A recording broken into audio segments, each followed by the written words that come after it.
And I'm delighted to be joined courtside by a man who's double jobbing tonight.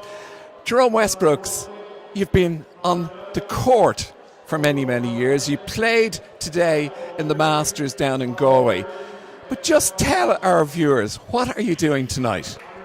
Well, I'm up here at watching Colester play against Star in a good game, but I'm watching it from behind the camera. I'm one of the cameramen for our live streaming. Explain to me, how did you become involved in camera work and how did you become involved in this streaming event? I didn't know how to say no, Declan, but no, I mean, I've always kind of been interested in media work ever since I was involved in my master's program at DCU. I think it's a great initiative by the club to be involved in this live streaming, and the opportunity to do some work for the club was there for me to do, so I'm here trying to learn a bit. And there's a wonderful team behind this streaming effort. Yeah, I mean, led by Pete Doyle and his dad, Jim Doyle. The expertise that they are bringing to this whole initiative is great. And as I said, for me personally, it's an opportunity to learn doing something I'm really interested in. Okay, you're behind a camera. What's the difference being behind a camera and sitting on a bench as a coach?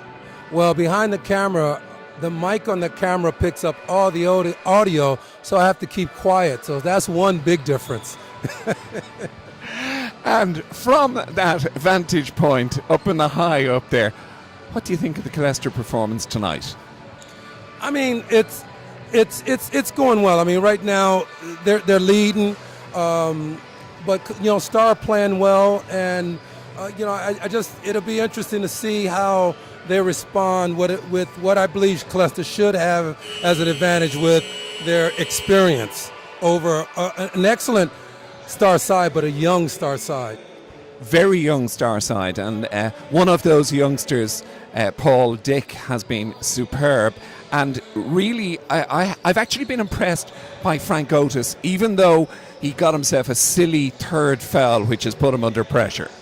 Yeah, and I mean, again, this is the first time I've seen Otis, the American player, but one of the things I've been impressed with, he's actually posting up a lot better than I thought he'd be able to do. So he's actually given us a little problems in the post, which I wouldn't have imagined with, Kieran O'Brien, Michael, and Al Casey and Michael Bonaparte up there. So he's doing a real good job there.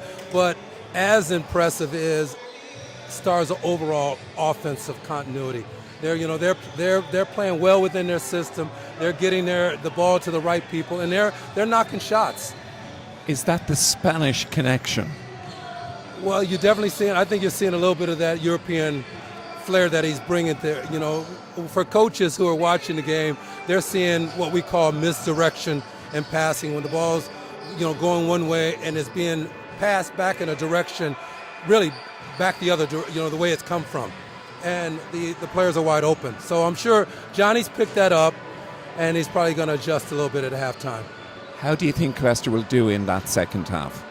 Well, again, if the experience, I was just talking to a spectator, and a spectator, again, relating to the experience that we had, said it's a pretty game, but he thinks maybe it ought to get a little bit ugly for Colester. Jerome, I'm going to let you get back to your camera. You've done a great job, and the very best of luck tomorrow in the Masters. You're off back down to Galway. Okay.